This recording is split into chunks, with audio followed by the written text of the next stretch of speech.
Your ego is lying to you every single day. It loves to tell you those little velvet-gloved lies. They feel comforting and protective and so true that you don't even notice them. So in today's video, I'll share 4 of the biggest lies my ego told me, how I saw through them, and how you can spot them in your own life too. Alright, so the first toxic lie my ego has been telling me for years is that I'll be happy when I achieve X. One of the reasons why we suffer from this kind of thinking pretty often is because of the deferred happiness syndrome. Basically, what it means is that a lot of us are conditioned to postpone our happiness into the future instead of feeling it now. Like, we think that we will feel this ultimate happiness when we get something, when we achieve something. For example, something that I was telling myself in the past is that I would only be happy when I become a YouTuber, or I would only be happy when I learn how to do this difficult yoga pose. But the problem is, usually once you get that thing, the feeling of happiness doesn't last, and you redirect your attention to something in the future again. The ego quickly sets a new condition. Okay, now I'll be happy when I get the next thing. I really like using this simple metaphor to explain this feeling we get of always wanting more and more and more to be happy. Imagine you're on a train and you keep on telling yourself, I'll finally relax, I'll finally enjoy the ride at the next station. But the moment the train pulls in, you're already looking at the next stop on the map. You never look out of the window, you never notice the scenery, because your happiness is always one stop away. And that is exactly what deferred happiness feels like. You keep waiting for life to begin once you hit the next milestone, because they think once you achieve this, you're finally gonna be happy. But the milestones just keep moving. The reason why we all struggle with the deferred happiness syndrome to one extent or the other is because our ego doesn't like the present moment. Because when you're fully present, your ego has nothing to grab onto.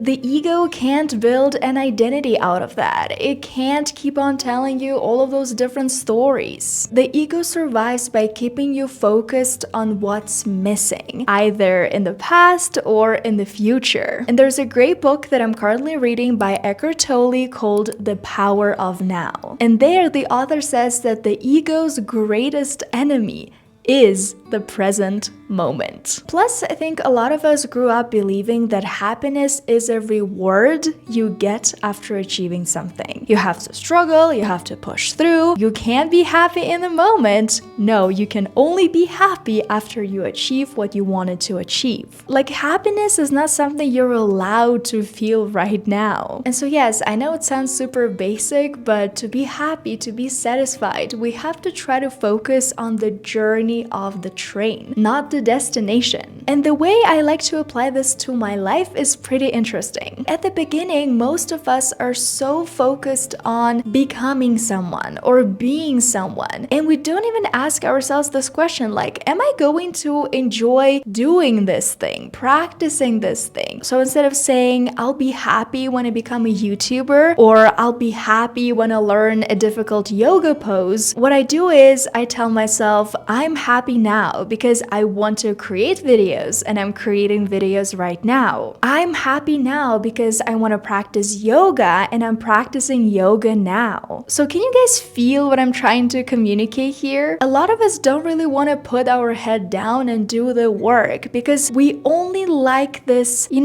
distant goal, like becoming that person or achieving that goal. But like all the everyday work that is required to actually achieve that goal, we just feel like it's not really for us. We're not enjoying the present moment. We don't like what we're doing right now, but we think, magically this goal, achieving this goal is gonna make us super duper happy. And obviously it doesn't happen. Before we move to the second toxic lie my ego has been telling me for years, I want to thank today's sponsor, Gamma, a tool that's honestly been helping me simplify my content workflow. Gamma is the most popular AI presentation app with 50 million million users around the world. If you're someone who creates presentations, websites, or even social media content, and you're tired of spending way too much time on making things look good, Gamma really fixes that. You just give it a prompt and it builds a whole presentation or page for you. Recently, I wrote an email to my newsletter subscribers where I shared 4 habits that quietly drain your confidence. I decided to turn this email into a slide deck to make it more visual and repurpose it for another platform. And here is where it really connects to today's topic. One of the lies that my ego tells me all the time is that things have to be perfect before I can share them. That belief used to keep me stuck because I never thought what I created was perfect enough. But with Gamma, I can finally break out of that trap.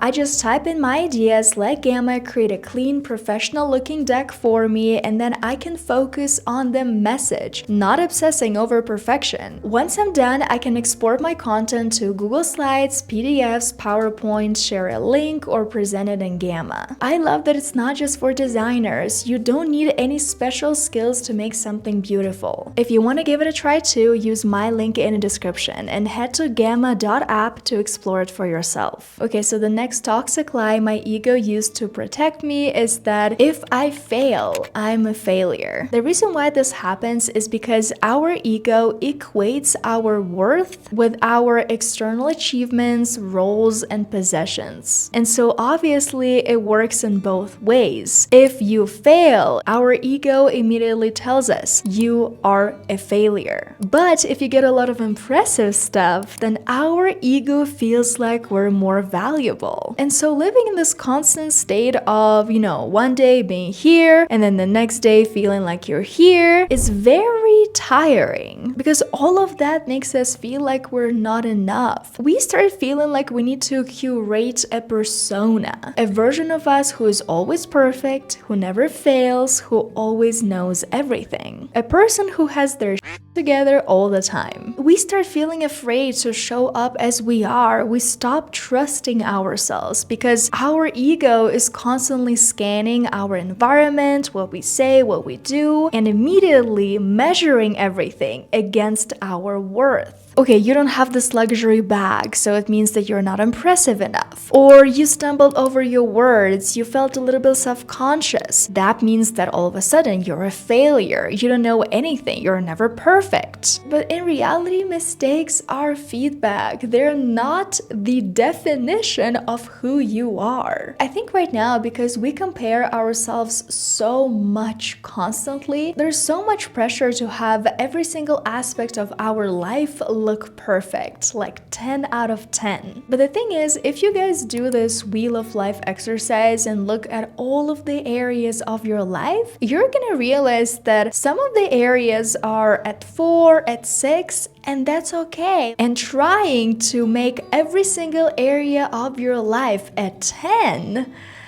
is exhausting. Like, it's not realistic. Alright, so the next lie that I have been fighting against for many years now is that I must always be busy to be valuable. Because the thought process that I have in those moments is that if I'm busy, it means I'm productive. If I'm productive, it means I'm perfect. If I'm perfect, it means I'm worthy. And if I take a break, if I rest, if I'm not productive, then what am I even doing? Like, what am I? Who am I? The ego keeps on telling me that I have to deserve rest. Rest is not something that I just get because I'm worthy and I'm valuable. No, rest is something that I get after I've worked myself to the ground. And in the past, when I would get a cold or get a fever, I would often think, okay, now I can relax. And thinking about all of this right now to me is absolutely crazy. I would only feel good taking a break when I was literally recovering from a cold. In general, the ego loves this black and white thinking because it loves attaching your worth to what you can achieve, creating this identity resume of all of the things you can do, all of the things you're good at. So that is why if you also equate your worth to your productivity, I really want you to hear this. Rest is productive. Like literally write it down for yourself so that every time you feel bad for resting, you can read this phrase. Rest is productive. It's not something that you get after working extremely hard. It's not a prize. It's not a reward. It's a necessity. It's something without which your work wouldn't even be possible. Okay, so the final lie my ego used to protect me is, if I slow down, I'll fall behind. Our ego makes us believe that if we move fast, if we do something quickly, it makes us into this ultra successful person. And the thing is, right now, because of social media, it becomes so easy for us to constantly compare our pace. The ego tells us that life is a zero-sum competition, that to have worth, we must be better at something than others. Believing this, we constantly measure our looks, wealth, status, or intelligence against those around us. And yes, social media makes this comparison worse, because when I open Instagram, when I open TikTok, and I see people doing so many different things, being successful at so many different things, I immediately feel like I will never catch up. What's been really helpful for me right now to fight this toxic lie is rewarding myself for the effort, for doing the work. You know, I show up consistently, I make my YouTube videos, I go and practice yoga, I follow through on my tasks, on my goals, and the outcome doesn't imply anything about who I am as a person, my intrinsic value.